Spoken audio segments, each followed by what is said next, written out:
4 years and 5 months. That is how long one person walked around cured of sickle cell disease before the FDA actually approved that cure for anybody else. Around the same time, we have an HIV-resistant switch which is discovered. The man's thrown in prison for using it. It's a little gray area of ethics, I'm not going to lie. Maybe should have been, maybe shouldn't have been, right? But regardless, you don't hear that technology today, even though it was successful. And then, around the same time, we also have a one-letter gene edit that we can make, which would effectively mitigate the chances of people severely mitigate the chances of people getting Alzheimer's or dementia, right? Think of your ApoE genes, for instance.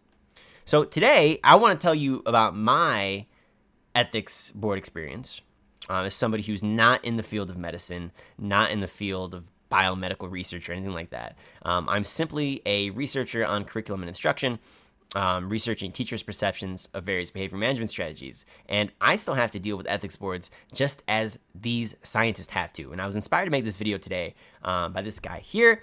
He was actually thrown into prison for gene editing babies without IRB approval, though he did get the consent of the parents, according to sources online.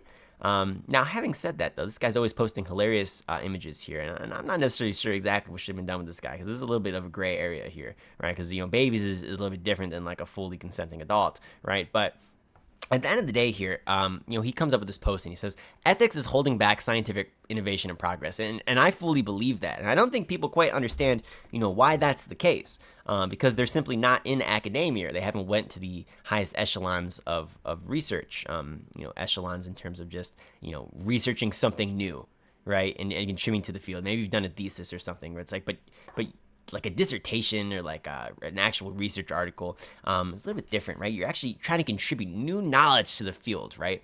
Not necessarily just, doing like a literature review or something like that. And so it's a little bit different here. And usually when you're trying to contribute new knowledge, you have to go through institutional review boards, which are these ethics committees at universities and colleges that I would argue hold back progress to a very, very, very large degree. And so I want to tell you my experience with these ethics boards, why I think that they are harmful. In fact, not even why I think they're harmful, why I know that they're harmful. And, tell you how they've held back my own research, as well as, try to hint at how they have harmed millions and millions and millions of people worldwide for generations. Now, first and foremost here, let me say, that as a researcher, a doctoral candidate here, researching teachers' perceptions, people like to say that it's relatively controversial in nature, because if you ask somebody about controversial strategies, then there's could potentially be backlash, retaliatory firings, for example, retaliatory backlash from the media on behalf to a school district. So there is some controversy surrounding various practices, but in my experience here, I don't understand why the controversy is so big, considering the fact that everybody's information is kept private, right? So I don't really understand that. But let me tell you my story here. So I am a guy who's interested in restraint exclusion, right? And the reason I was interested in it is because I worked at a school that was so insane at one point that had a lot of teachers mention that practice to me. They're like, oh, man, let me just time down on the desk. And it dawned on me. I was like, oh my God. I was like, how do teachers actually feel about restraint and seclusion? So I go to review the literature, and it turns out there's actually no research in the world on how teachers felt about restraint and seclusion. Now, you could make a good guess, and I think the guesses are pretty accurate here. And preliminary findings from my own research when I was just being a doctoral candidate trying to understand just how the research process works. I did some with graduate students, and they said that restraint and seclusion should only be used to protect the safety of oneself or others, or the student themselves who's causing that ruckus or that potential harm. And, that seems to be what teachers, are going to say. And so I'm very, very interested in this. And I try to get it past an ethics board, right? Because I was like, this is going to have to be my dissertation topic, right? Because restraint exclusion is actually a very dangerous practice to use. And I didn't know that until I reviewed the literature. One of the reasons it's not, widely accepted is because it is a practice that has resulted in the death and suffering of thousands of people. And you're like, really? Like, how? And just think of it this way. It's like a George Floyd type incident, like somebody gets restrained the wrong way, they die, right? Like, and it happens all the time. And like, you wouldn't think that, but it's true, right? And sound like, wow, that's pretty crazy. And so either they've died or they suffered, right? As a result of these practices, they got hurt. And so you're like, wow, that's pretty crazy, right? And so you can say, well, is there training involved in professional development for these practices, yada, yada, yada. But the fact of the matter is that's the case, right? So relatively controversial topic here. And I try to get it past an ethics board because I'm very interested in this. And I tell them, like, there's a huge gap in the literature. This is the reason why I want to do it. This is, how this is the general thought that I have. And this is like before like the actual full a proposal for the dissertation, right? So this is the topic proposal. So it's like you're only writing like a couple paragraphs on this, right? And then you're submitting it, and then like that topic will be the topic that you're eventually gonna have to write your whole massive hundreds page proposal for to do your dissertation.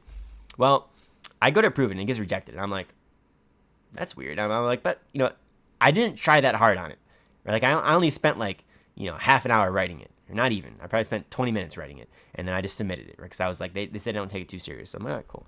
So this time I write it like fully fledged, right? Like I got like AP, citations, the whole 9 yards. I'm going like super hard on it, and it gets rejected again. I'm like, for what? And so I go to appeal. It gets rejected. I'm like, this is nuts, right? So I go to ask people, and I ask the professors and whatnot, and they give me.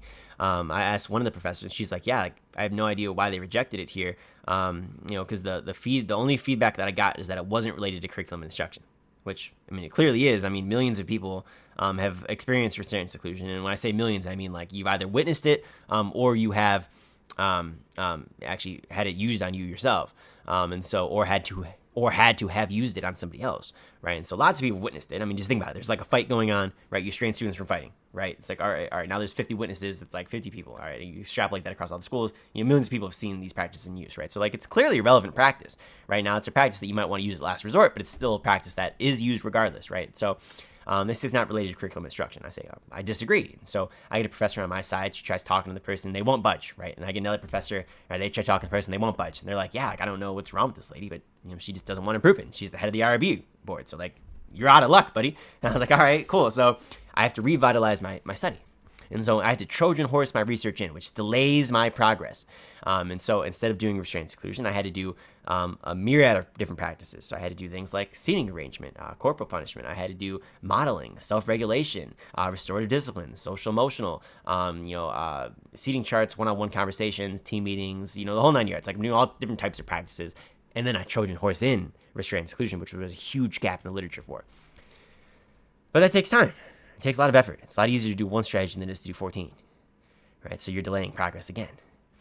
Now, it gets approved. I get it passed, right? And I think the reason I got it passed is because like there was like some behind the scenes, people were trying to help me out there. They're really trying to convince this lady. It was like, all right, like, well, we can get it approved if you do all these strategies at once, as opposed to just this one. So like, okay, fine. So I get it in, and you say to yourself, okay, cool, now I'm approved. Can I actually start researching, right? Because that's one of the things that's like the most exciting is the actual research component. And so, okay, well, no, you got to write chapter 2, the literature review. It's like, all right, fair enough. Do the literature review. You say, okay, cool. Now you got to do the introduction. Fine, do the introduction. Now you got to write the methodology and everything, right? So chapter 3 dissertation. Fine, get it done. Say, all right, now you can start pitching your proposal to the ethics board, right? The IRB. And then once it goes to the IRB, you can start sending out your study. Say, okay, cool, awesome. It's like, so what does the IRB want? What are some things that they want? Well, one thing they're going to want is site permission. So in order to probe how teachers feel about these different strategies, you have to ask site permission from the superintendents. So you say, wait a minute, I thought these were fully sovereign, consenting adults who can fully make up their own mind with their own freedom of speech and their own free will. Why do I got to ask these superintendents, who are these oftentimes, sociopathic individuals who happen to run school districts, who have no moral conscience, they're completely morally bankrupt. All they care about is getting elected to office because they are essentially politicians. And so you say, we got to ask these people? Why not got to ask them? And they have no bearing on my study. But I got to ask them, right? So I got to go through the middleman here. So you got to ask superintendents, and most of them won't even respond to you. And then, after hounding enough of them, you'll get some of them to agree. And some of them are great people. Don't get me wrong. But some of them are just, they're not good human beings. And so you finally get some approved, right? Like, okay, awesome. So like, I couldn't just ask teachers themselves on public directory. I got to make it infinitely harder. Whatever. I have to go through the right process because that's the process, the ethical way to do things, right? Site permission. So get site permission. And you say, okay, cool. IRB, can I please send out my study now? Get everything approved? No, can't do that. You need to I got to get a signed letterhead, from these people. And like, you're going to know that beforehand, right? But it makes it much harder than sending an email. They got to go through, take time out of their day and do a signed letterhead. They're busy enough, right? They're running a whole school district. Okay, fine. You get the signed letterhead. You're all excited to do your research. And let's say you get the proposal done, right? And then you want to start recruiting participants. Well, can you send out any email that makes, really makes it personal for them? Ways with which you can recruit participants to your study. The answer is no. No, it's very difficult to do so because you can't do things that would make sense in the world of sales or recruiting, or things that would make sense in the world of advertisement or marketing. You can't do things. Everything has to be so prim and proper that if you have to send out the study, it has to be very generic, very basic, just bland, where nobody wants to respond to the thing. And then you got to send it out a million times because people don't want to participate. So you send it out.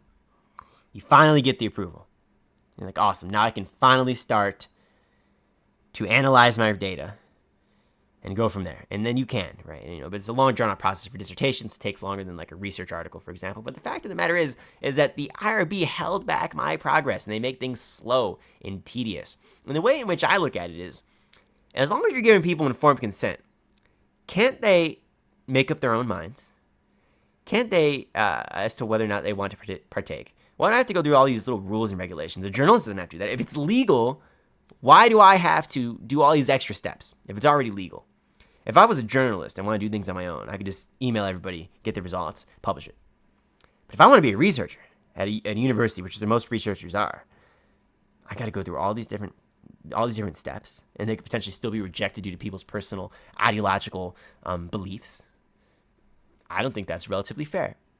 And my research is relatively tame compared to the biomedical side of things, right? I mean, I'm researching how people feel about different issues. I'm not researching, cures and whatnot, which could potentially harm people if there's negative side effects or consequences. Like gene editing, for example, you cause cancer. I'm not doing that, right? If so I just say to yourself, like, well, how are you gonna protect the participants? Maybe you should state that. Maybe you should say, all right, tell them what's going to happen, the risk involved. I get it, right? But like, why does it have to go through the ethics board? And if it does go through the ethics board, that's fine, but it should be just sort of like a proved.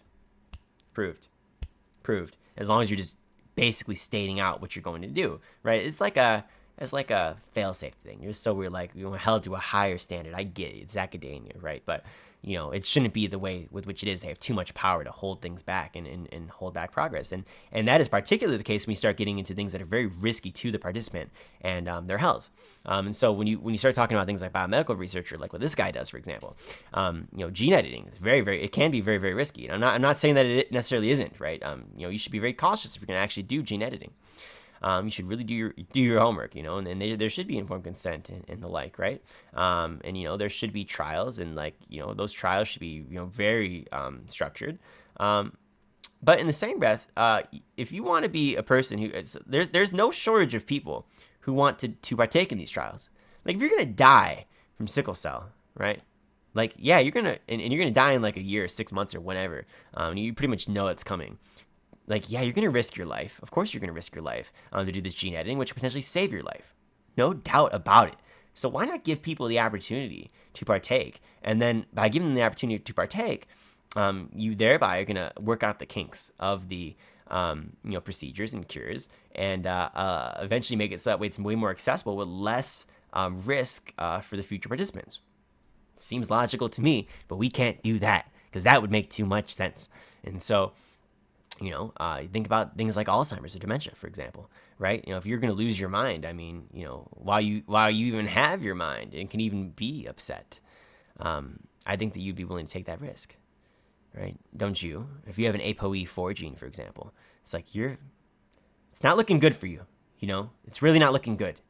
And so I think that you'll probably do all that you can, right, to stave off that what would be inevitable for you, right, at least as long as you can, even if the risk is a little bit great. So that's the thing, man. There's no shortage of people who are willing to partake. And you say, well, they're not, and the ethics boards would say, they're not able to make up their own sovereign mind. We have to step in because we're the guardians of their safety. We have their best interest at heart. When in reality, even if they do, the process is too slow, or they don't have their best interest in heart, right? Because sometimes the people on the ethics board, again, they have their own agenda, right? Like when I think about how teachers feel about restraint and seclusion, for example, in my research, one of the things that would be nice to know is like, is there a better way to do it? So that way you hurt less people. But if I can't ask that question, I can't help anybody. Think about it, right? So that's been my experience with the ethics boards here, and I think it is holding back scientific innovation and progress. The bureaucracy in this country is something that's just otherworldly. It's not something that I think should be promoted as heavily as it is. And while I say that maybe there's a place for ethics, it shouldn't be as grand. And so I think that people really need to start considering this, and I think that they really need to start recognizing that maybe we do things that are legal, but we don't go through this whole framework because we're actually harming people in the process, right? Think of all the people who've gotten diseases that could seriously be cured, but we can't do it because it's got to go through more trials and testing, and it has to be so structured. Only so many people can participate, and and the whole like. And so I think I seen like I want to say it was like Dr. David Sinclair. I've seen like Dr. Bradley Stanfield online. I've seen a whole bunch of different ones, and they talk about their clinical trials, and like it just sounds like it costs millions and millions of dollars to get these things going. And if it's not millions, it's thousands and thousands and thousands and thousands of dollars to get things like FDA approval. And it's like, why?